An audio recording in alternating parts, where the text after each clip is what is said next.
peu de langue de bois, et même de la part des jeunes. Moi, nos convictions à nous, elle est claire, il faut voter contre le CETA, on peut pas... C'est Greta ou CETA, il faut choisir, d'un certain point de vue, par rapport à ce qu'elle symbolise. C'est un traité de libre-échange, c'est le grand déménagement de la planète. Voilà, bon, certains ministres étaient venus pour faire beaucoup de démagogie, dire les jeunes vous êtes formidables, vous nous donnez l'espoir, mais enfin on va mener une politique qui est contre ce que vous dites, ça c'est dommage.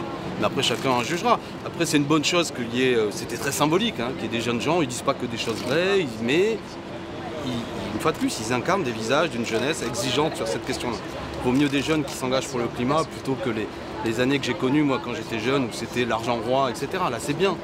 Après, bien sûr, il y a des spécialistes qui sont là et les réponses sont là. Puis après, il y a les décisions politiques. Et cet après-midi, très concrètement, il y a un acte qui déshonorera, de mon point de vue, ceux qui sont venus applaudir les jeunes et qui voteront le CETA. Parce qu'on ne peut pas faire les deux. Il ne faut pas mépriser la jeunesse. Il ne faut pas lui dire c'est formidable ce que vous faites, mais je vais voter pour le libre-échange, le grand déménagement de la planète, l'émission de gaz à CO2. J'invite chacun, pour ce qui est des macronistes, à lire ne serait-ce que le rapport Schubert, qui est le rapport que le président Macron avait demandé sur le traité CETA, et qui dit que le grand absent du traité CETA, c'est le climat. Donc c'est pourquoi il faut voter contre.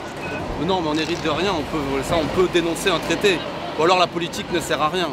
Si ça sert à rien, alors M. Macron, qu'il démissionne, s'il considère qu'il est impuissant face à un traité de libre-échange, non, quand on est en responsabilité, qu'un grand pays comme la France, on peut renégocier ce traité, on peut même refuser de le signer.